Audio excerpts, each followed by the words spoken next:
Hello friends English सीखने सिखाने की इस महफिल में आपका फिर से स्वागत है। मैं हूं Kamlesh Sharma. Friends, daily life में आप कुछ इस प्रकार के सेंटेंस पढ़ते हैं, जैसे तुम तो कल आने वाले थे, तुम तो कहीं जाने वाले थे, तुम तो मुझे कॉल करने वाले थे, तुम तो वहीं रुकने वाले थे, तुम तो कुछ लाने वाले थे मेरे लिए।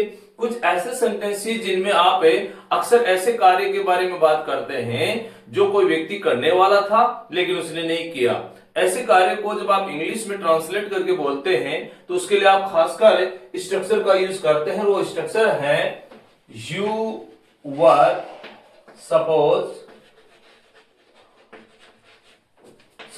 टू, और उसके बाद में वर्ब की फर्स्ट फॉर्म, और उसके बाद में बोलते हैं हम वो ऑब्जेक्ट।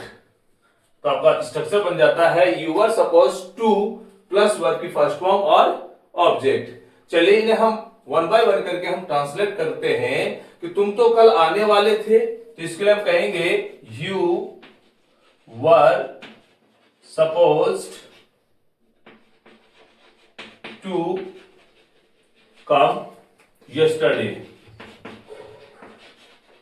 यहां इस प्रकार के सेंटेंसेस में आपको ये देखना है कि आप फोकस किस पे कर रहे हैं। तुम तो कल आने वाले थे, तो यहां हम कहेंगे कि you were suppose to come yesterday. तो कहने का मतलब जिस कार्य के ऊपर फोकस कर रहे हैं तो उस वर्ड को हम थोड़ा स्ट्रेस में बोलेंगे। तुम तो कहीं जाने वाले थे, तो कहीं जाने की बात कर रहा है तो इसको हम बनाएंगे you were supposed to go somewhere. तो आपका सेंटेंस हो गया you are suppose to go somewhere, तुम तो कहीं जाने वाले थे, तुम तो मुझे कॉल करने वाले थे, तुम तो मुझे कॉल करने वाले थे। तो इसे हम इंग्लिश में बोलेंगे you are suppose to call me, suppose to call me. तो you are suppose to call me यानी आप मुझे कॉल करने वाले थे।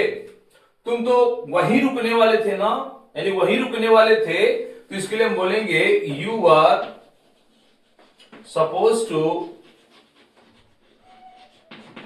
स्टे देयर, यानी कि तुम वहीं रुकने वाले थे, you are suppose to stay there. Next है तुम तो कुछ लाने वाले थे मेरे लिए, तो इसके लिए हम कहेंगे यू आर सपोज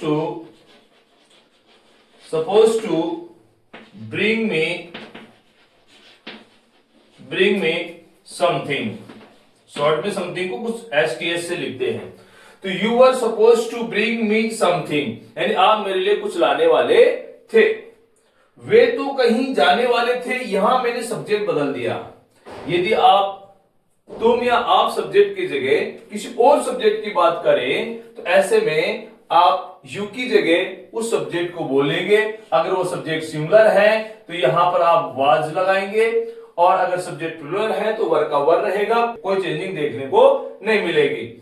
तो जैसे सेंटेंस है वे तो कहीं जाने वाले थे, तो इसके लिए हम बोलेंगे दे वर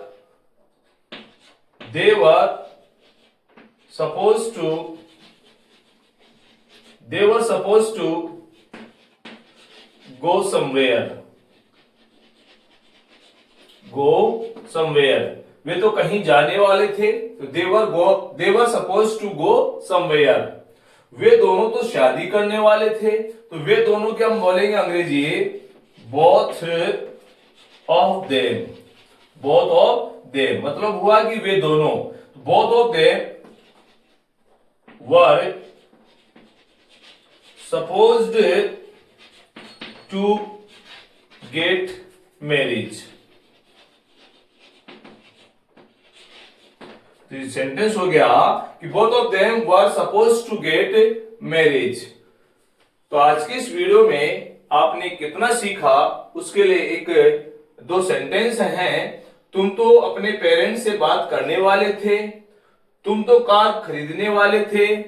यहां इसकी तुम की जगह आप ले सकते हो वह तो कार खरीदने वाली थी, या वह तो कार खरीदने वाला था। इस प्रकार के ये सेंटेंस आपके ट्रायल के लिए हैं कि आपको कितना समझ में आया। इसे आप कमेंट बॉक्स में ट्रांसलेट करके लिखें। आज की इस वीडियो में बस इतना ही, मिलते हैं नेक्स्ट वीडियो में। Thanks for watching.